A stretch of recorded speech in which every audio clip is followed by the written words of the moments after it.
இல்ல இன்னர் போட்டு கூட போடுறாங்க சில பேர். பட் ஆனா அந்த பிரஸ்ட் கொஞ்சம் சேக் ஆயிருக்கும் இல்லையா?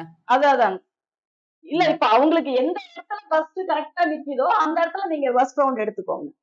ஓ! ஓகே. Thank you. சரிங்களா? ஓகே. இங்க மேல அப்பர் எடுத்துருவீங்க. இப்படி சாகிங்கா இருக்கு அப்படின்னா, இங்க எந்த இடத்துல வருதோ அந்த ஹைட் மட்டும் எடுத்துக்கோங்க. அதுதான் அவங்களுடைய மிடில் செஸ்ட் ரவுண்டுங்க. அப்ப வந்து ஃப்ரம் ஷோல்டர் டூ அபெக்ஸ் வந்து நமக்கு ஜாஸ்தி வரும். இல்லையா? இல்ல நீங்க மிடில் செஸ்ட் எடுத்துட்டீங்கன்னா, அத நீங்க 4ஆ டிவைட் பண்ணீங்கன்னா கரெக்ட்டா தான் இருக்கும். அப்பெக்ஸ் எடுத்தா அது தப்பா தான் வருங்க உங்களுக்கு. Oh! Okay. Okay, okay, okay. Thank you. ஓகேங்க. மேம் சொல்லுங்க. மேம் இப்ப அந்த செஸ்ட் ரவுண்ட் கீழ சொன்னீங்கல்ல மேம், லோ நெக் வச்சாங்கன்னா அங்க வந்து லூஸ் வரும்னு சொன்னீங்க இல்லைங்களா? ஆமாங்க. நான் ஒரு ப்ளவுஸ் ஆக்சுவலா இன்னைக்கு தச்சேன். லோ நெக் வச்சு தான் தச்சேன். ஃபிட்டிங் வைஸ் சூப்பரா இருக்கு. இன்னைக்கு நீங்க ஒரு மிஸ்டேக் வரும்னு சொன்னீங்கல்ல, லூஸ் குடுக்கும்னு. ஆமாங்க. செஸ்ட்க்கு கீழ. அந்த எனக்கு அந்த மாதிரி இன்னைக்கு வந்திருக்கு. இந்த இடத்துல சொல்றீங்க.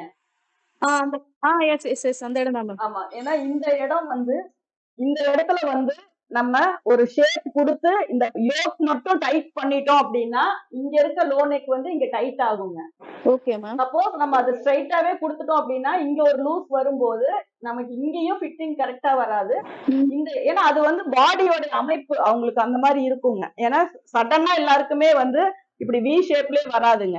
Okay, okay. ஒரு சிலருக்கு அந்த ஸ்லிம்மா வேஸ்ட் அந்த இது வரும்போது அந்த இடத்துல வந்து கண்டிப்பா கேப் வரும். அதுக்கு வந்து ஒரு பெண்ட் ஸ்டிச் குடுத்தீங்க அப்படின்னா தான் அந்த பேக் நெக் வந்து நல்லா டைட்டாவும் பிடிக்கும். நமக்கு அந்த பட்டி சுருண்டு சுருண்டு மேல போகாம இருக்கும். இந்த இடம் லூஸ் வந்தா மேக்ஸிமம் பட்டி சுருண்டுக்குங்க. ஒரு பெண்ட் மாரி குடுத்து ஸ்டிச் பண்ணனுங்களா? நீங்க நார்மலா 3 ஸ்டிச் போட்டீங்க அப்படின்னா, அந்த யோக்கு கிட்ட மட்டும் எக்ஸ்ட்ராவா ஒரு பெண்ட் ஸ்டிச் போடுங்க. அப்படி இல்ல அப்படின்னா, நீங்க ஸ்கேல் வச்சு ஸ்ட்ரெயிட் லைன் போட்டுட்டு, அதுக்கப்புறம் அத லைட்டா பெண்ட் பண்ணி நீங்க தையல் போடுங்க. Okay, okay. Thank you ma'am. Maximum back length கம்மியா இருக்கிறவங்களுக்கு அந்த ப்ராப்ளம் வர்றது இல்லைங்க. நார்மலா இவ்வளவுதான் லென்த் வைக்கிறாங்கன்னா, அவங்களுக்கு இந்த ப்ராப்ளம் வராது. சப்போஸ் நீங்க இவ்வளவு வைக்கிறீங்க அப்படின்னா தான், இந்த இடத்துல லூஸ் வரும். அப்போ வந்து நம்ம அத வந்து ஒரு பெண்ட் ஸ்டிச் போட்டு தான் கரெக்ட் பண்ணணுங்க. Okay, okay. Thank you ma'am. ஏன்னா மேக்ஸிமம் அளவு எடுக்கிறது தான் நிறைய பேருக்கு. ஏன்னா நம்ம இப்ப இது ட்ரெஸ் ஃபார்ம் அப்படிங்கும்போது நான் 10 தடவை எடுத்தாலும் ஒரே அளவு எனக்கு கரெக்டா வந்துருங்க. ஆனா ஒரு பாடியில நம்ம அளவு எடுக்கும் போது ஒவ்வொரு தடவை எடுக்கும் போதும் அதுல வந்து ஒவ்வொரு வித்தியாசம் வரதான் செய்யும். ஆனா அந்த அளவுக்கு அக்யூரேட்டா நம்ம அதை கவனிக்கணுமா அப்படின்னா தேவையில்லை. நார்மலா நம்ம மேல ஒரு கான்பிடென்டோட நம்ம அளவு எடுத்து இது கரெக்டா தான் இருக்கு அப்படின்னா ஓகே தான்.